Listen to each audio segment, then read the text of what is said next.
Welcome to Public Day at the International Astronautical Congress. Just by show of hands, raise your hand if you've been to an IAC before. We got a good number. Raise your hand if you've never been to an IAC before. An even bigger number, fantastic. Well, this is a big deal for the United States of America to host this conference here. We have the opportunity to showcase what we are doing as an agency. By the way, just so everybody here knows, my name is Jim Bridenstine. I'm the NASA administrator. So I have the honor of leading America's space agency in exploration and discovery and science. And here in Washington, D.C. this week, we have been hosting the International Astronautical Congress, where all of the nations of the world that are interested in space, that want to have space agencies, that have space agencies, we convene and we talk about what we're all going to do together when we explore space. Because here's what we know. Science matters to all of us. And as we make discoveries and we explore, we all want to be able to share that information. We don't want to duplicate efforts. We want to keep going further and go further and faster than ever before. And of course, we can all do that when we work together. And that's what the International Astronautical Congress is all about. And we've been hosting it here in Washington, D.C. this week. Next year, it's going to be, in fact, in Dubai. So we're looking forward to that as well. And I would encourage all of those that are here to consider going to the one in Dubai a year from today. But here's the thing. There's a couple of things that I want to start with that are important. Some major discoveries, and I know this. There's a lot of people in this room that maybe are not involved in the space industry. This is Public Day. This is the day when people from the public who might not otherwise be involved in space have the opportunity to come to the IAC and hear what NASA is up to. And I've got about an hour, I'm being told 56 minutes according to the clock here, to give you an update as to what NASA is up to.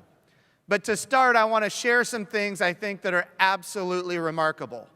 We had 2 rovers on Mars not too long ago, Spirit and Opportunity. Opportunity lasted 15 years, Spirit lasted 10 years. And these little rovers on Mars gave us some significant discoveries. Because of these 2 little rovers, we now know that Mars had an ocean in its northern hemisphere. That ocean constituted 2/3 of the northern hemisphere of Mars. We know that Mars had a thick atmosphere, and Mars had a magnetosphere because of these 2 little rovers. In other words, at one point in the history of Mars, it was habitable. It could have hosted life. Do we know that it did? No, we don't know. But I'll tell you what, we want to go find out. But I want to tell you something else that's important. Within the last year, maybe the last 15 months, some really amazing discoveries have happened. Number one, and this is because of Curiosity rover, another rover that is still active on Mars, and the InSight lander. Here's what we know. We know that Mars is covered with complex organic compounds. In other words, the building blocks for life are on Mars. Does that mean life is there? We don't know. But we know that the building blocks for life exist on Mars. We know that they don't exist at all on the moon, but they are in fact all over Mars. The probability of finding life on another world just went up. We also know in the last 15 months that the methane cycles of Mars are commensurate with the seasons of Mars. Does that guarantee life? No, but it is an indicator. It could be geological in nature, but it also could be an indicator of life. The probability of finding life on another world just went up. Finally, here's what else we have discovered, and this is with our international partners. Liquid water on Mars, 12 kilometers under the surface of Mars. What do we know about liquid water on Earth? Wherever it exists, there is life. Is that true on Mars? Again, I don't know, but we need to go find out. This is something that is important to NASA, it's important to the United States of America, and it is in fact important to humanity. There is one person that I know who is more interested in finding life on another world than any person I have ever met in my life. And I had a very distinct honor to serve with this gentleman in the House of Representatives. This is somebody, and I'm going to introduce him here in a few minutes, but I want to tell you what I know about him personally. He was an appropriator. In fact, he chaired what was called the Commerce, Justice, Science Appropriations Committee here in the United States House of Representatives. This was something that was on his heart. It was a desire of his to chair that committee for a reason. He wanted to go find out if there's life on other worlds. And as chairman of that committee, he had oversight of NASA. He was able to make sure NASA had the funding it needed to achieve its objectives. And he was one of those appropriators that made sure, and this isn't normal in Congress, but he told me this. He told it to me over and over again. He said, I will never put a mission on you that I also don't fund. And he worked bipartisan across the aisle, Republican and Democrat alike, to make sure that NASA had the resources it needed to go find life on other worlds. I want to introduce to you somebody who I consider a dear friend, Representative John Culberson. If you'll come up. The Honorable John Culberson.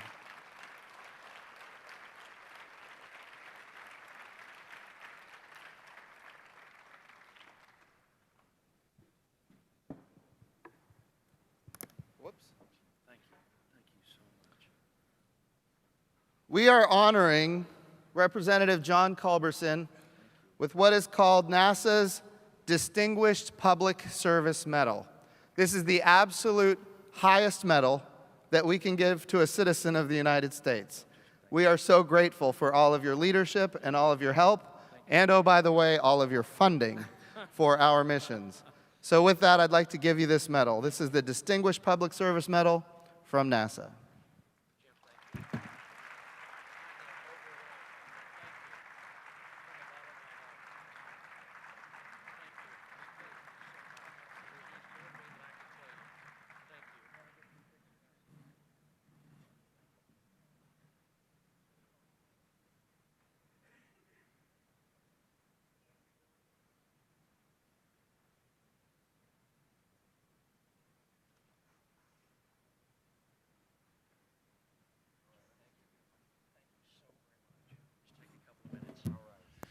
Jim, thank you. Absolutely. Thank you very much from the bottom of my heart. Thank you. Jim, thank you. This singular honor is all the more meaningful to me because it has been presented by, in my opinion, the very best administrator NASA has ever had in my 18 years in Congress.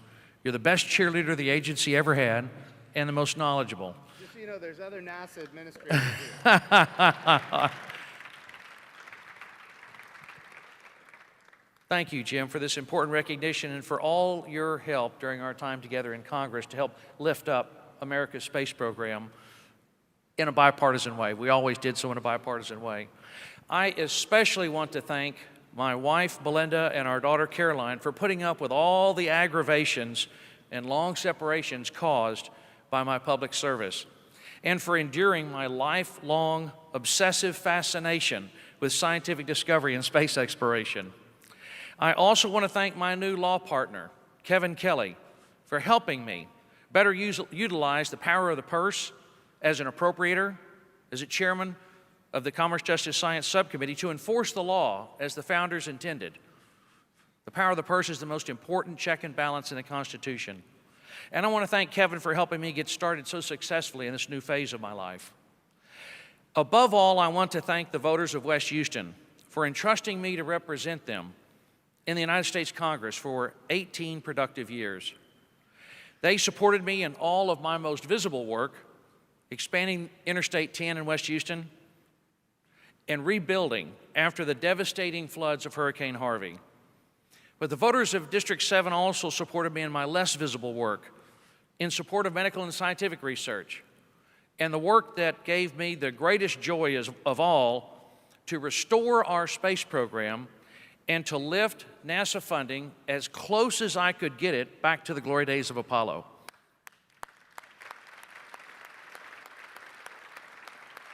Thank you. One of my heroes, the great Mars scientist Steve Squires, told me that Carl Sagan often said that exploring the solar system and homesteading other worlds constitutes the beginning, much more than the end of history. I am so fortunate to have had the privilege to help make that dream come true for the American space program. With the help of my colleagues and the support of my constituents and my family, in my 4 short years as chairman of the Commerce, Justice, Science Subcommittee, we were able to significantly increase overall NASA funding. We doubled the planetary science account so that we can finally, thank you, finally, have and that's really important, because by doubling the planetary science account, we can finally have the proper balance and launch cadence of flagship, New Frontier, and Discovery class missions. And they won't have to fight each other so much anymore, and everybody gets a chance, and you can pick the best mission, Mr. Administrator.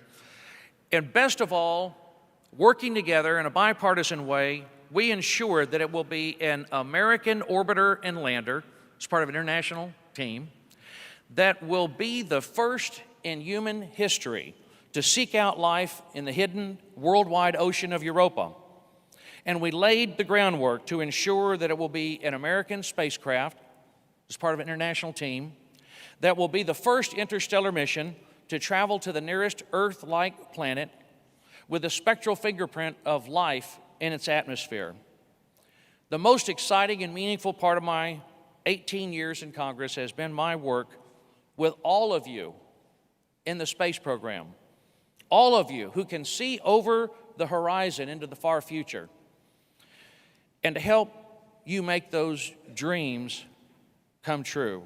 Because I share the same passionate belief of my favorite founding father, Thomas Jefferson, who often said, "I like the dreams of the future far better than the memories of the past."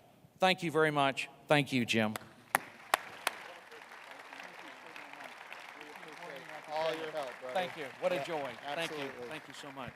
Well, thank you, Representative Culberson, for your leadership in the House of Representatives. And of course, you're not done yet. I'm not done yet. He calls me to make sure that I'm following the laws that he wrote when he was in the House. And we're very grateful for that. So Thank keep you. it up. All right, sir. All right. Thank so you. much. Always. Thank you very Yep. much. You Thank bet. you. All right, my friend. Okay, so we talked a little bit about what we have found on Mars. Know this, we have done not just all these rovers on Mars, but one thing that I think is important to remember is in November of last year, we landed on the surface of Mars for the 8th time in human history with a lander we call InSight. And when we landed on Mars with InSight, it was on the cover of every newspaper worldwide. And really, for the first time, I saw just how impactful this little agency called NASA, that receives less than 0.5% of America's federal budget, how impactful this can be all around the world to inspire children and really shape the imaginations of children, not just towards exploration, science, and discovery, but also shape it towards the United States of America and how we want to build a coalition of nations. When we landed InSight on Mars, we didn't do it alone. Yes, it was an American spacecraft, but we went with international partners. And when our international partners were with us, on the cover of all the newspapers worldwide, it talked. There was the last paragraph, and all of the articles talked about all of the instruments from our international partners and the technology from our international partners. And that, I think, is inspirational for everybody in the world when we lead these efforts. And we're able to do that because of the support and help of John Culberson and, of course, members of Congress that are in the House today and the Senate. But InSight was the beginning of my time as the NASA administrator. Just a few short months after we landed InSight on Mars, which was absolutely spectacular, we had the opportunity to enter orbit around Bennu, an asteroid in deep space. We entered orbit with a little spacecraft we called OSIRIS-REx. OSIRIS-REx is right now in orbit around Bennu, and it is going to go down and grab a piece of Bennu and bring it back to Earth. For the first time, America will do an asteroid return mission. And I think that is going to be a significant achievement. Japan has done one with Hayabusa. Japan is already doing Hayabusa 2. And now we're going to be able to exchange samples internationally not just exchange samples, but have our scientists and their scientists working side by side to evaluate the samples that come back from these two very important missions, the United States and Japan, each leading their own missions to these asteroids in deep space. That happened, I think it was on December 27th. And then on January 1st, we had a little spacecraft that we call New Horizons. This little spacecraft called New Horizons, which gave us the beautiful images of Pluto in 2015.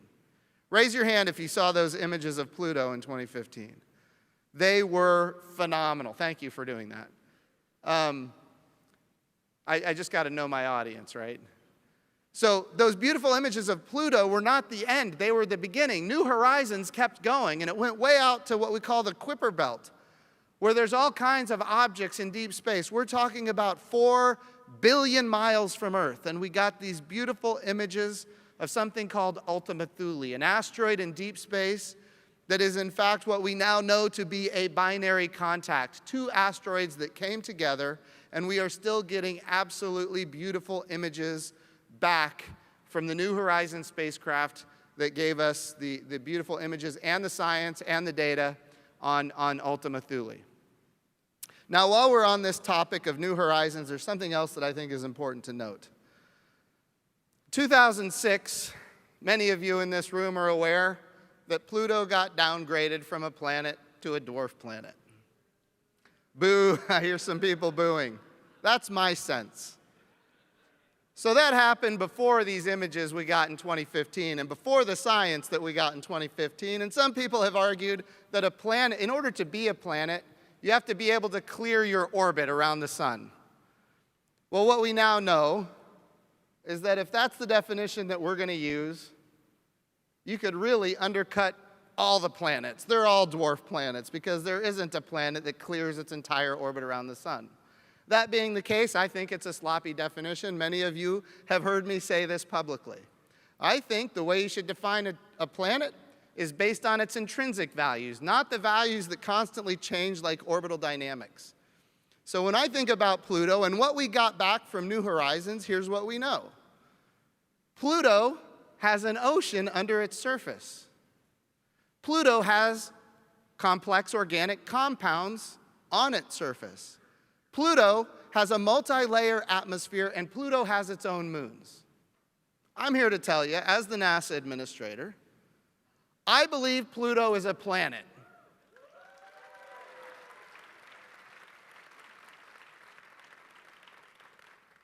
And I'm going to continue to tell everybody that I believe Pluto is a planet.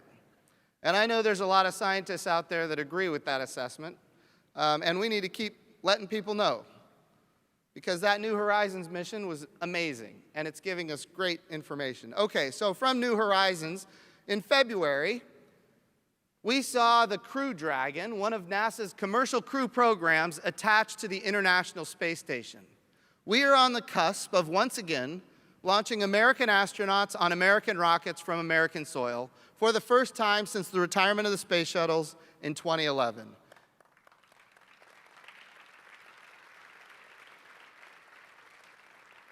And I want to be clear, we need to return to that activity, and we need to go with our international partners.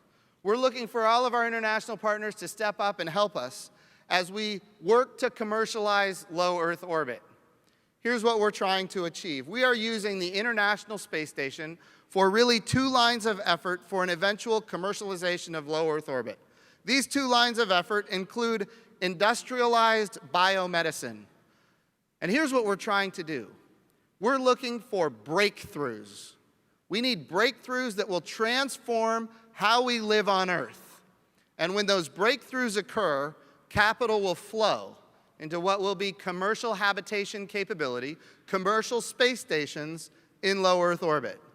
So how do we do that? 2 lines of effort. Number 1 is industrialized biomedicine. Right now, we are using the International Space Station to compound pharmaceuticals and create immunizations in ways that we cannot do here in the gravity well of Earth. Right now, we are using the International Space Station ultimately to print in 3D human tissue and eventually human organs using adult stem cells with the purpose of transforming lives here on Earth. We're using the International Space Station to create artificial retinas in orbit. These are things that you cannot do here on Earth because of the way materials are layered, but you can do it in the microgravity of space. And when it is successful, and by the way, imagine this. Imagine a box that fits in the palm of your hand. Up the box goes with materials inside, and when that box comes back to Earth, 1,000 artificial retinas. So people who have macular degeneration don't have to lose their eyesight. I'm not saying it's going to happen. I'm saying we're working on it day in and day out. We are using the International Space Station to create these breakthroughs that will result in capital formation so that we can have a day of multiple space stations funded by commercial industry so that we can continue to have a presence in low Earth orbit. And NASA, of course, will always have a presence. I want to be clear. NASA will always have a presence. We will always be a customer. But just like what we are doing with commercial resupply to the International Space Station, NASA wants to be a customer. We want to be one customer of many customers in a very robust commercial marketplace in low Earth orbit. And we want to have numerous providers that are competing against each other on cost and innovation. Why? Because that's how we drive down cost, that's how we increase access, and we're doing it right now with commercial resupply to the International Space Station. We eventually want to take that, and we're almost there, we're on the cusp of doing it with commercial crew to the International Space Station, with 2 separate providers that are competing on cost and innovation. And by the way, there could be others, and we're very anxious about making sure that there's opportunities that go beyond what NASA has already funded.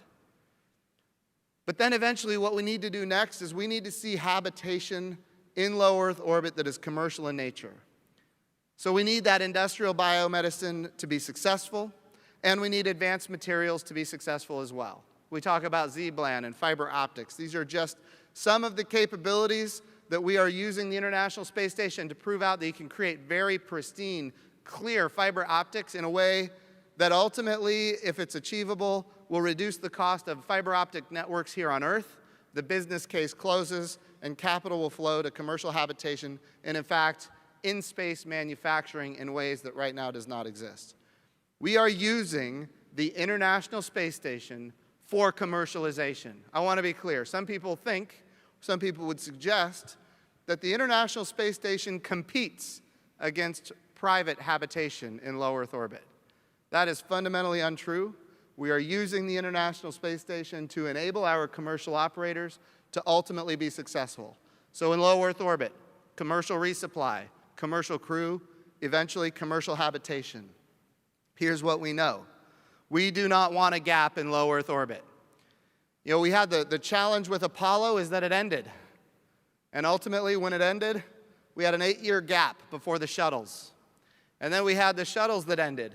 And now we've had another 8-year gap before commercial crew. We want to make sure that we do not have a gap with presence in low Earth orbit.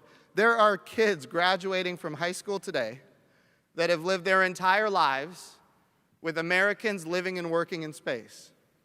And by the way, international partners with us living and working in space. That's a fantastic development for our country. It's a fantastic development for the world. We want to make sure that that never breaks. How do we do that? We use the International Space Station to create the commercial habitation requirements. Ultimately, that's how NASA becomes a customer, one customer of many, and we have numerous providers that are competing on cost and innovation. Everything I've just talked about is low Earth orbit. What we need to do after that, when that is successful, all of a sudden the costs for access to low Earth orbit go down, access goes up, and then we can use the resources that the American taxpayers give us to go even further, to do what already we're not able to do, and that is we need to go back to the moon, we need to go sustainably, and that is what Space Policy Directive 1 is all about. When we go to the moon this time, we go forward to the moon. We're not going back to the moon, we're not going to the moon, we're going forward to the moon. In other words, we're going to stay for long periods of time. We're going to go with international partners. We're going to go with commercial partners. We're going to utilize the resources of the moon. And when you think about what those resources are, hundreds of millions of tons of water ice that we know exist on the south pole of the moon, probably more. The north pole of the moon, there's water ice as well. How much? We need to find out. But know this, we actually have a mission right now that I'm very pleased to announce. It's called Viper. We're going to take a rover to the moon with a new program we call CLPS, the Commercial Lunar Payload Services. We're buying services to go to the surface of the moon. We've got a number of companies right now that have IDIQ contracts that we have identified that we believe can take us to the moon, where NASA is not purchasing, owning, and operating the hardware, but instead we're buying a service to get activities to the surface of the moon. The reason, again, being we want those companies to go get customers that are not us, to drive down our cost and increase access. And a lot of these companies are doing just that. But we're going to use CLPS, the Commercial Lunar Payload Services program. We're going to use that to deliver Viper to the surface of the moon. Viper is going to rove on the south pole of the moon, and Viper is going to assess where the water ice is. We're going to be able to characterize the water ice and ultimately drill and find out just how is the water ice embedded in the regolith on the moon. Why is this important? Because water ice represents something significant: life support. Water ice is oxygen to breathe, it's water to drink, hydrogen and oxygen. When you crack it into its parts, hydrogen and oxygen is the same rocket fuel that powered the space shuttles. It's the same rocket fuel that powers the SLS rocket, which will be coming out of the Michoud assembly facility here at the end of the year, the most powerful rocket America has ever built that is going to take our astronauts back to the moon. It's a hydrogen and oxygen rocket. Here's what we know. Oxygen and hydrogen is available on the surface of the moon in hundreds of millions of tons. Rocket fuel is available on the surface of the moon. It can be used, and we need to use it, not just for life support, but even for maybe even rocket fuel. So we're going to the moon sustainably. We're going with international partners. We're going with commercial partners. We're going to utilize the resources of the moon to learn how to live and work for long periods of time. And then ultimately, we're going to take what we build, what we understand, the technologies, the capabilities, the architecture, and as much as possible, we are building the architecture to be replicable at Mars. We've already talked about why it's so important to go to Mars. Complex organic compounds. We have methane cycles commensurate with seasons. We have liquid water 12 kilometers under the surface of Mars. We need to go find life on another world if it exists. And I know that Chairman Culberson is all about this, and we're working hard to make it happen. And Chairman, you are the legacy. We're going to make sure that this gets done. So as we go forward, there's a lot that needs to be done. In order to create the architecture that we need to create at the moon, we've got to have the SLS rocket. Again, the most powerful rocket the United States of America has ever built. We need a European service module. When we go to the moon for the first time, it will be international in nature. The European service module is a critical component to the Orion crew capsule. The Orion crew capsule is how we get our astronauts to the vicinity of the moon. But there's not enough delta V there to go to low lunar orbit and land on the surface of the moon. So we need to get more delta V. Where do we get that? We are building a reusable command module in orbit around the moon that we call Gateway. Gateway is going to be in orbit around the moon for 15 years. Gateway is important for a number of reasons. We are not rebuilding the International Space Station in orbit around the moon. What we are building is a sustainable command module that will be there for 15 years that is maneuverable. Solar electric propulsion. It can go to the North Pole, it can go to the South Pole. Why is that important? There is a lot about the moon that we don't know. From 1969 up until 2009, we thought the moon was bone dry. Why? Because we landed in the equatorial regions of the moon. And we assessed that the whole moon was like those equatorial regions. 2009, we make these amazing discoveries with our international partners that there's hundreds of millions of tons of water ice, specifically on the South Pole. How did we miss it for 40 years? Well, it's because we didn't go to all of the moon. There is so much more about the moon that we need to learn. So the Gateway is maneuverable. The Gateway is also an enabler for international and commercial partners. When we build the Gateway in orbit around the moon, it's going to be open architecture. When I say it's open architecture, what I mean is the way we do docking, the way we do data, the way we do information, the way we do avionics, the way we do environmental control, life support, it's going to be available and published on the internet for everybody to see. And our international partners, whether you're a big country or a small country, maybe you're a private company, you will be able to propose to NASA how you want to utilize the Gateway in a unique way that will transform the human condition here on Earth, and we want that to be available to you. The goal is to enable everybody to do more. The Gateway is that enabler. Now, it's not just an enabler for commercial and international partners. Here's the key. It's also an enabler for science. Historically at NASA, we have had this challenge where every dollar spent on human exploration and operations is a dollar that is not spent on science. And every dollar spent on science is a dollar that is not spent on human exploration and operations. Well, when we go to the moon with the Gateway, and we have a communication architecture in orbit around the moon with our commercial and international partners, all of a sudden, the cost of doing things like astrophysics goes way down. Astrophysics is part of the Science Mission Directorate. So it is no longer a zero-sum game. By doing human exploration, we are enabling astrophysics. That's a key enabler. So we got a mission that I'm very excited about. It's being led by the Ames Research Center with other research centers operated by NASA as well. And this particular mission called DAPPER is going to help us see not just back into space or into deep space, but also back into time. We're going to see not just the first light in the universe after the Big Bang. We're going to see before the first light. We're going to see what are called the Dark Ages. And we can see it from the far side of the moon because it's so quiet from an electromagnetic spectrum perspective.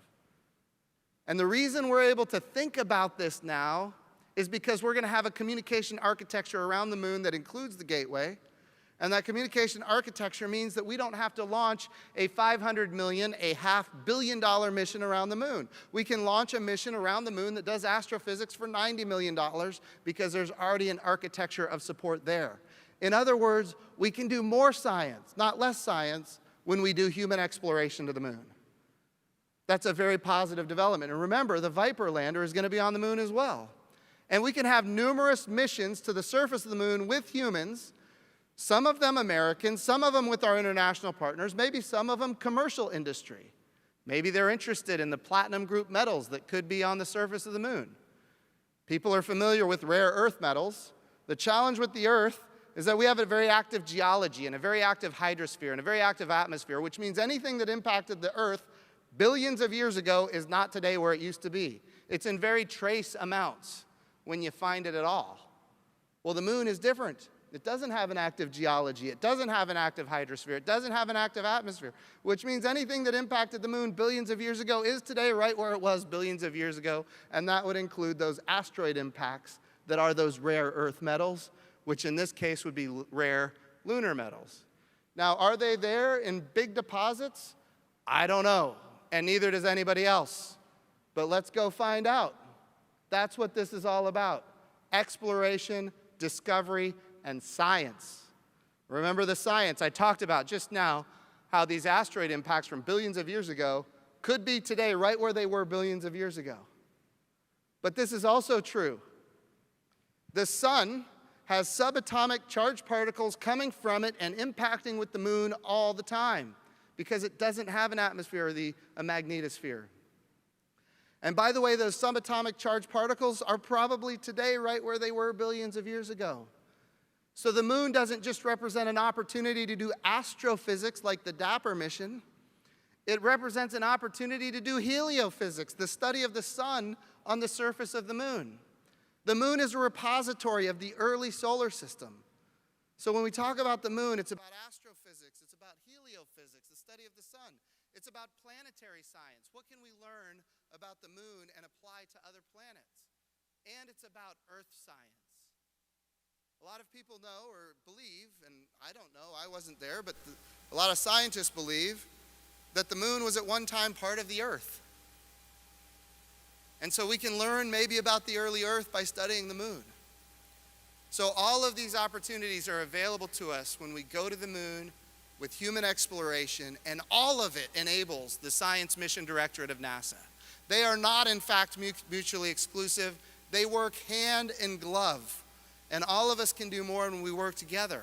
And that's not just true of the different mission directorates at NASA. It is also true when we bring with us our international and our commercial partners. That's what we're trying to build at the moon. And remember why we're going to the moon. We're learning how to live and work for long periods of time. That's what we're trying to do. Because ultimately, when we go to Mars, we're going to have to be there for long periods of time. Earth and Mars are on the same side of the sun once every 26 months. That means when you go, you got to be ready to stay, friends. Some people would suggest we could do a 30 to 90-day stay. Some people suggest you got to be there for 2 years. We're working out the orbital physics. And there's other ways of maybe coming home that are unique, where you can actually do a short duration stay on Mars, where we use Venus as a gravity assist to come home. I'm not saying we're going to do that. I'm saying it's in the realm of what could be possible. But here's what we also know. We need to get to Mars. We need to continue to look and find to see if there is life on another world. The moon is the proving ground. Mars is the destination. We cannot forget why we are going to the moon. Finally, and then I'm going to open it up for some questions. When we went to the moon in the 1960s, we went under a program called Apollo. And in those days, all of our astronauts came from fighter pilot and test pilot backgrounds. And there were no opportunities for women. Well, it just so happens that in Greek mythology, Apollo has a twin sister. Her name is Artemis, and she is the goddess of the moon. This time when we go to the moon, we go under the name Artemis. We're going forward to the moon. This time when we go, we're going to stay. But this time when we go, we also have a very diverse, highly qualified astronaut corps that includes women. This is our generation. We are the Artemis generation. I am the first NASA administrator that was not alive when we had people on the moon. I was born in 1975. Our last mission was in 1972. I don't have that memory. We cannot let another generation go by where we don't have that memory. We need to get to the moon. We need to stay at the moon. We need to learn how to live and work on another world, and we need to go to Mars. This is the Artemis generation. We need to own it. We need to take control of it, and we need to make it happen. Thank you so much for having me.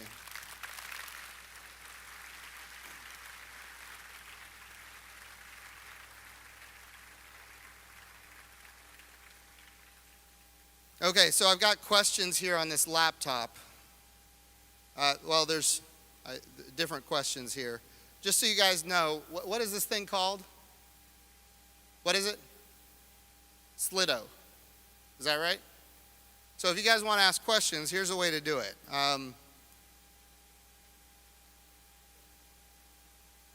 How far into the Artemis program will NASA deploy in situ resource utilization experiments on the moon? That's one of the questions. That's the first question. We're going to do it right away. We're hoping to do it in 2021. In fact, we're using the Commercial Lunar Payload Services program, where we're going to the moon with small payloads. We're talking about science payloads, commercially. We're not going to purchase, own, and operate the vehicles. We're going to buy services. Many in this room remember the Google Lunar X Prize. That prize, ultimately nobody won, but a number of companies got formed that we believe have capability of getting us to the moon. And we have turned to those companies and said, can you get us to the moon with a 15 or 20 pound experiment that can help us understand the regolith on the surface of the moon? And the answer was yes. We have now gone under contract with 2 companies that we believe are going to be able to deliver our science instruments to the surface of the moon in the year 2021. Now, when you talk about in situ resource utilization, are they going to be doing water experiments? Maybe, maybe not. Are they going to be able to get to the South Pole? Maybe, maybe not. But here's what we do know. We do know that we need to be able to get to the moon so that ultimately we can do those experiments, and we want to start that as soon as possible. So they will be doing experiments with the regolith as early as 2021. just so we can help characterize the regolith. Okay, another question. Could American commercial astronauts, rather than government NASA crew, be used to meet the mandate to land on the moon, the mandate to return by 2024?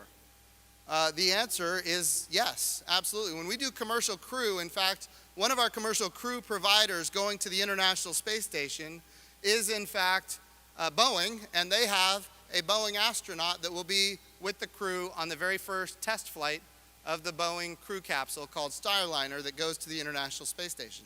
So on day one, commercial is going with us to the International Space Station.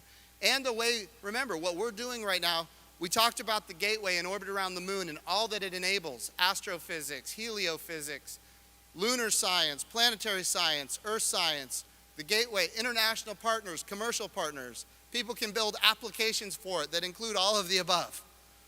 But remember, we're also going to use it to get to the surface of the moon with commercial landers. Key word, commercial landers. We're not buying, owning, and operating the landers that go from the gateway to the surface of the moon. We're going to buy a service. The goal being that we intend for our commercial partners to go get customers that are not necessarily NASA. So it is possible that even on day one, they could have their own, just like the International Space Station, they could have commercial astronauts. We're waiting for industry to propose to us what they're interested in doing. And if they propose that, it's something we would certainly consider. Let's see. Do you foresee the Falcon Heavy or Starship helping accomplish the Artemis program? Here's the thing. We're in a source selection process right now. So it's illegal for me to highlight one over the other, say that one is going to be a part and another one isn't. But know this, we want to go to the moon with commercial landers. And Starship, of course, is a commercial lander that we anticipate will be competing in this program. Do we know that? No, but certainly it looks like they will be. But the answer is we need commercial partners, whether it's Starship or other commercial partners. We absolutely need commercial partners, not just to go from the gateway to the surface of the moon, but also to deliver cargo. I'd like to see a habitation module on the surface of the moon, a commercial inflatable habitation module. And it might be inflatable, might not. I don't want to prejudge the outcome, but I'd like to see a habitation module on the surface of the moon. That could be delivered commercially. And in some of those cases, you could go direct to the moon. In other of those cases, you would use Gateway to make it happen. So look, there are no options off the table, and yes, I see that that would certainly be a viable opportunity. Do your international partners include Chinese partners? The United States of America is prohibited by law from cooperating with China in a bilateral way. And there's a lot of reasons for that, and many people in this room know what those are. Here's the thing, at NASA, we will follow the law. and when we follow the law, we will continue to get funding. Should we choose to break the law, guess what? We will not get funding. That's just the reality that we live under. But here's the thing, and I really believe this. NASA is an instrument of American power. Not hard power, it's soft power, it's diplomatic power. Think about this. The other day, 3 days ago, I held a bilateral meeting about the Artemis program and what nations would want to join us going to the moon. And in that bilateral meeting, we had 26 different countries. This is such a positive development. 26 different countries came and said, we want to be with you when you go to the moon. Now, we can't have astronauts from 26 different countries all at the same time. But certainly, we can have international partners, and eventually, as this is sustainable, those international partners, we would love to see them on the moon too. Maybe not on the first mission, maybe not on the second mission, but we want them on the moon. We want to see American astronauts working side by side with international partners on the surface of the moon. But many of you heard the Vice President speak the other day. That you don't just get to sign up and join us. This is an element of national power where we want to say, okay, we want you to be with us, but here are the conditions that are necessary to join. And I think that is perfectly appropriate to lead free nations in that effort.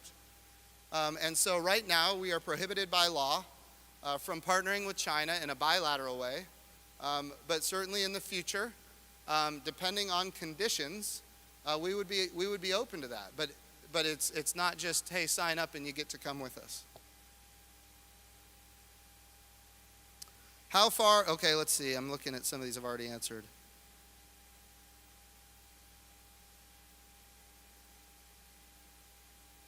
Why does the moon landing need to be done by 2024? What will happen if the date is not met? So we looked at this.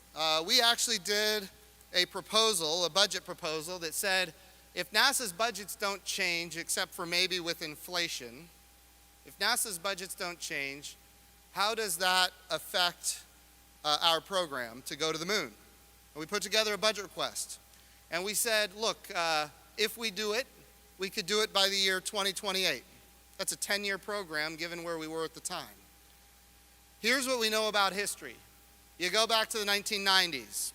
We had the Space Exploration Initiative. It was a return to the moon and onto Mars. And it was very expensive and it took a lot of time. And because it took so long, it got canceled. Then we had the Vision for Space Exploration in the early 2000s. It was a return to the moon and then onto Mars. And of course, it was very expensive and it took a lot of time. And because it took so long, it got canceled. There's two risks that we deal with at NASA. Two. Well, no, there's a lot more risks than that. Two that I worry about. How about that? The most. Number one is technical risk.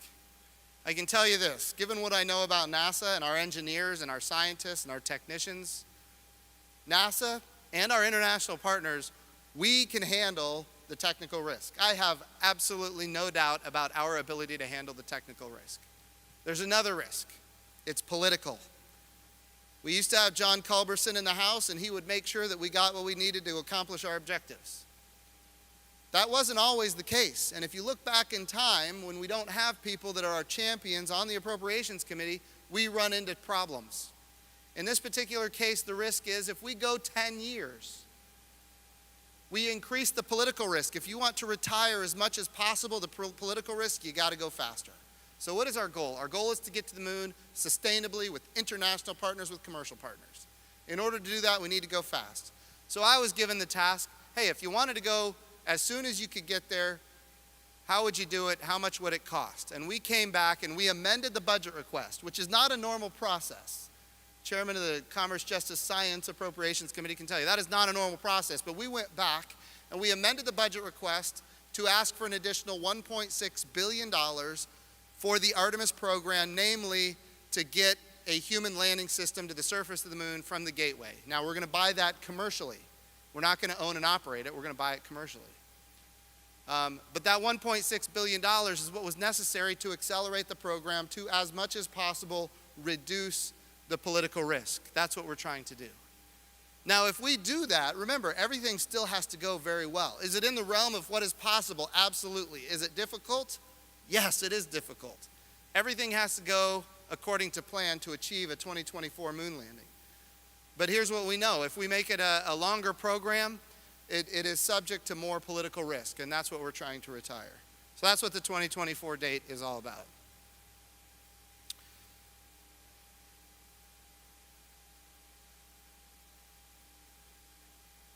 Will you make sure there is a large enough cadre of women qualified to go to the moon? Absolutely. We will make sure. In fact, if you look at the current astronaut corps, the brand new class, the newest class, the class going through training right now, is 50% women. And I think the class before that had maybe not that high of a percentage, but a good amount as well. So I will tell you this, we have great women at NASA right now. When we talk about the astronauts that will go to the moon in 2024, it will likely be one of the astronauts that currently exists in the astronaut corps. We have not selected, I get this question all the time, well, which one is it going to be? I'll tell you this, according to the president, the next man and the first woman on the moon will be Americans. I want to be clear, we do want to go with international partners. But I also want to be clear that if we're going to make this happen in 2024, we're going to need a highly skilled, already trained astronaut. And I would imagine she is already in the astronaut corps. And by the way, just because it's the next man and the first woman doesn't mean that the next two people, they could both be women, by the way. So that's, I think, also an important point to make. Let's see. What makes you think Pluto is a planet? I thought I covered that one. It's got a multi-layer atmosphere. It has an ocean. It has complex organic compounds. It has its own moons. And this idea that you have to clear your own orbit, that means that none of the planets are planets. So I am, and by the way, I like there being 9 planets. How about that? Do we have Pluto fans out there? All right.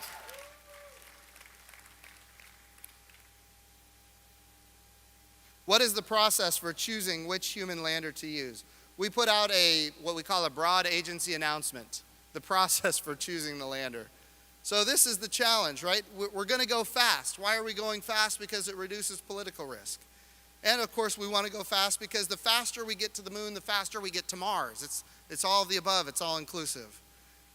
So when we think about how historically we have built landers for the moon or any project that NASA does, the historical way of doing it is NASA spends 6 months trying to figure out what information we need. So then after 6 months, we put out a request for information. Then we wait for 6 months while industry responds to the request for information.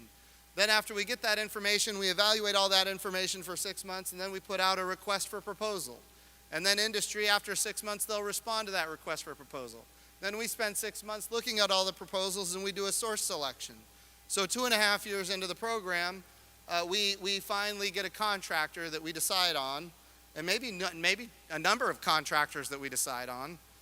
And then all the other contractors that didn't win, they all protest, and then they all sue each other, and they sue NASA.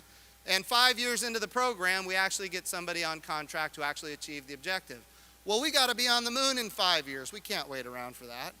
So we have been having some very serious discussions about how we do this. When we go this time, we're going in a different way. We're not going to create thousands and thousands and thousands of requirements.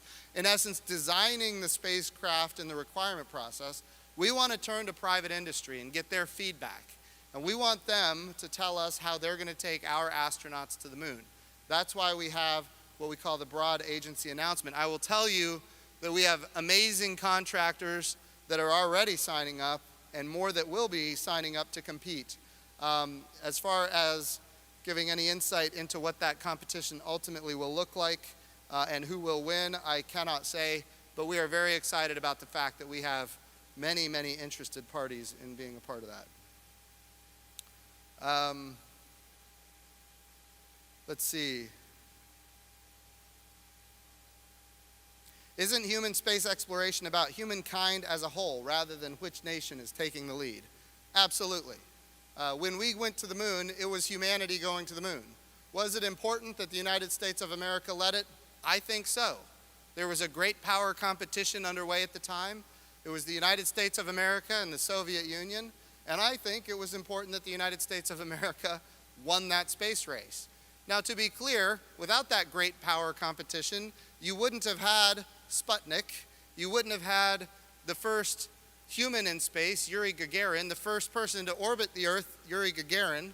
So that great power competition actually enabled, or I should say, it drove us to space exploration.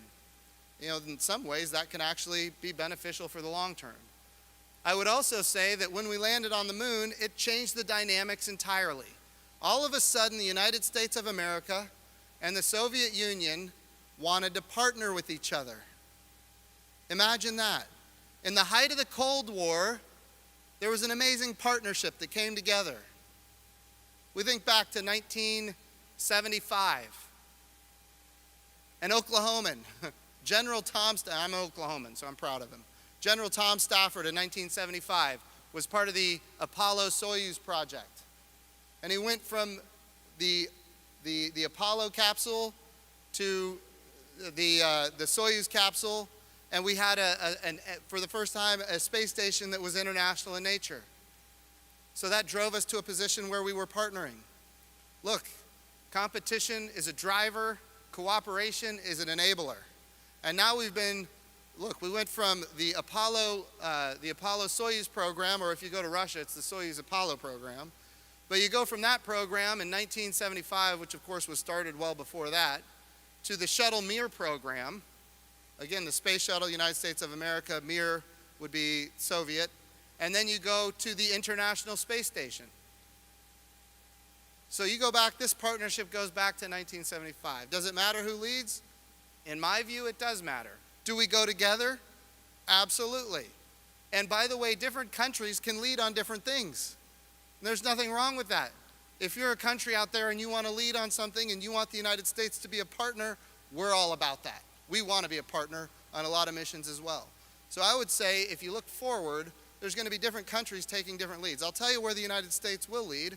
We're going to lead a coalition of nations in a sustainable return to the moon.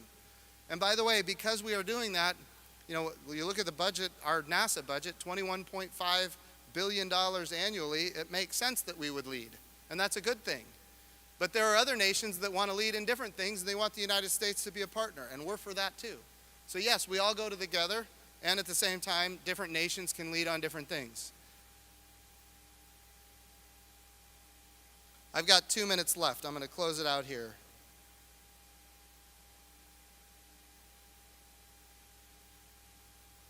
Would there be opportunities for Venus science during a potential Venusian gravity assist associated with the Mars mission?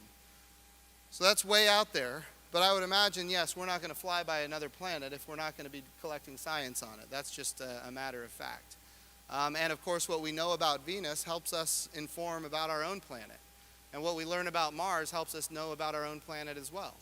We know that Mars used to have this active geology, or I should say, it used to have this active atmosphere with an ocean and a magnetosphere. The core of Mars cooled. It went from molten to being solid, and when that happened, it lost its magnetosphere, and all of a sudden, we don't have an ocean, because without that magnetosphere, without an atmosphere, the radiation from the sun and deep space dried up Mars, and it looks barren and desolate today. So these are things that inform us. Planetary science informs us about Earth science, what's happening to our own planet as our own planet changes. And no, I'm not suggesting that we're going to lose our magnetosphere, so all of the reporters here don't report that. But at the end of the day, yes, we need to get science from all these different planets, and there's opportunities to do that in the future. Remember, in the future, and I said it earlier, the moon is the proving ground, Mars is the destination. But we can go beyond Mars. There's opportunities beyond Mars. And certainly we want to go beyond Mars. So the answer is yes, we're going to get science from all these planets. All right, I'm going to close out. I've got a minute, maybe a minute 9. I want to end by saying this. Number one, thank you for being here for Public Day at the IAC. It means that you're committed to what we're trying to achieve. You're interested in space exploration. We want to go to the moon. We want to go sustainably. Again, I cannot say this strongly enough. I'm the first NASA administrator that doesn't have a memory of where they were when Neil Armstrong and Buzz Aldrin landed on the moon. I don't have that memory. I wasn't there. I wasn't there when Gene Cernan left the moon as the last astronaut that was on the surface of the moon. We have an opportunity here as the Artemis generation to reset the standard. The standard needs to be that not only do we have a permanent human presence in low Earth orbit, we need a human presence on and around the moon, and we need a human presence going all the way to Mars. That's the objective. This generation, the Artemis generation, needs to step up to the plate and demand it. And this time when we go to the moon and when we go onto Mars, we're going with a very diverse, highly qualified astronaut corps that includes women, and we're going under the name of the twin sister of Apollo. Her name is Artemis, and she was the goddess of the moon. So thank you all so much for being interested in NASA. Thank you for being here. Let's get it done.